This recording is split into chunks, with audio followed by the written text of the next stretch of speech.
नमस्कार मित्रांनो, मी सखी।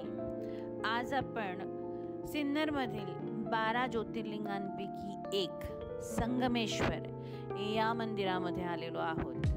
शिवनदी आणि देवनदी यांच्या संगमावरील सुंदर निसर्गरम्य असं मंदिर।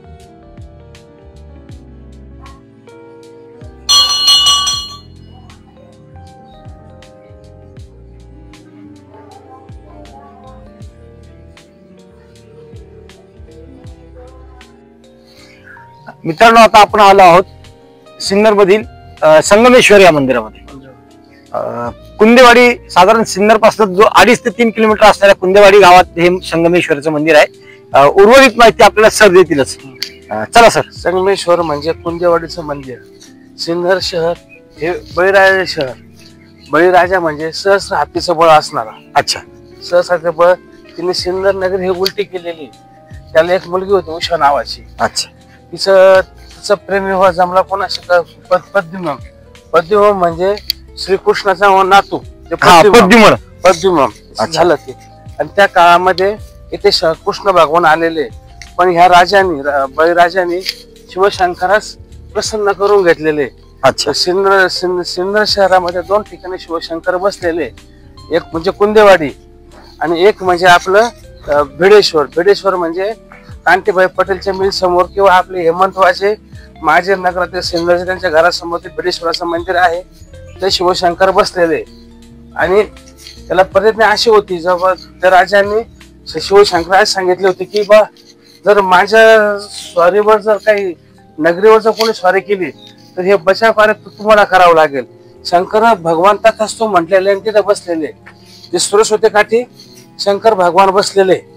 अच्छा। आणि जेव्हा आता त्या मुलीला आणलं द्वारकेमध्ये बातमी पसरली का बा आपल्या नातूला सिन्नरला घेऊन गेलेला बळीराजा। अच्छा।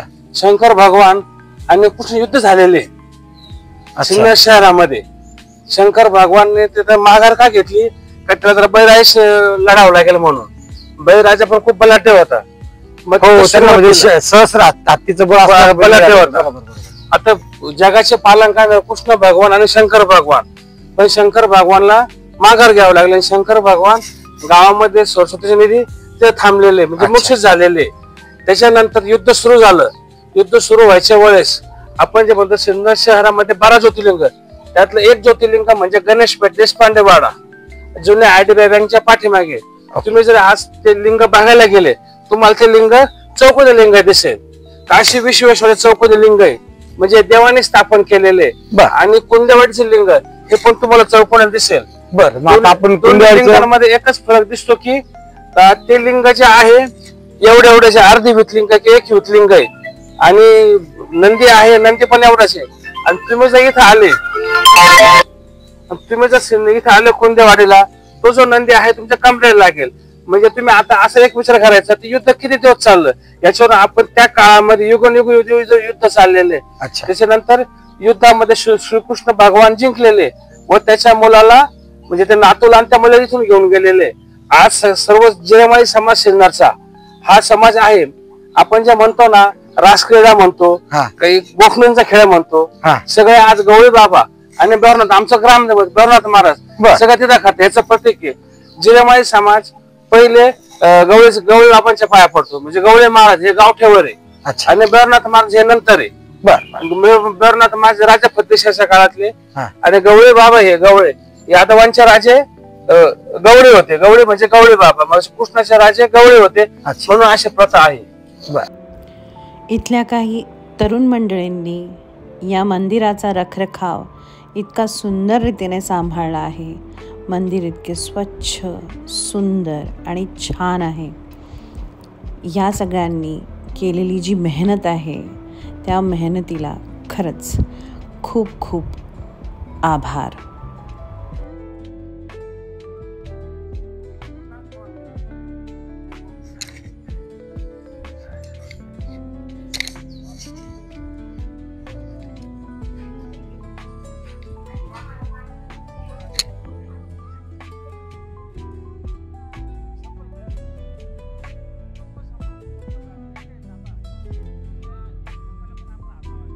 होते बरं. आता इकडे राहत ते. बर.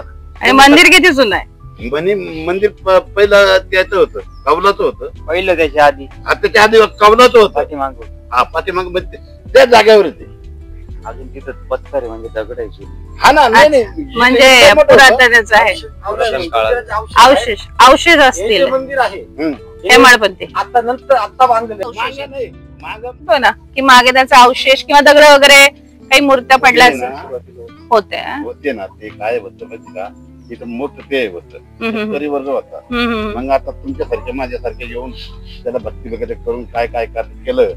तिने नायकाचा मुलगा आहे, तो नायकाचा मुलगा आहे, तर त्याला म्हणलं आहे भाऊ, असं. काय भानगडी गोवण्यात आला म्हण, तुम्हाला सांगत म्हण तात्या माल तू तात्या म्हण तुम्हाला सांगतो म्हण कशासाठी आपल्याला खोबा बांधवायचा आहे. म्हणलं ठीक आहे, माझ्याकडून त्याशी खोबा बांधवायचं त्याशी हो हे आले हो एक बन द्या हो जा घेऊन यांच्याकडे गेले हो एक बन. माऊलींनी सांगितल्याप्रमाणे इथे मंदिर जे आहे ते सगळ्यांनी हातभार लावून छान माऊली आहे का हो? सुंदर बांधलेलं आहे. माऊली आहे का? इतके सुंदर थांब 2 मिनिटं. निसर्गरम्य मंदिर पाहण्यासाठी नक्की एकदा सिन्नरला भेट द्या. आणि तुम्हाला असेच कंटेंट हवे असेल तर आम्हाला लाईक सुरू आणि हॅलो सबस्क्राईब करा.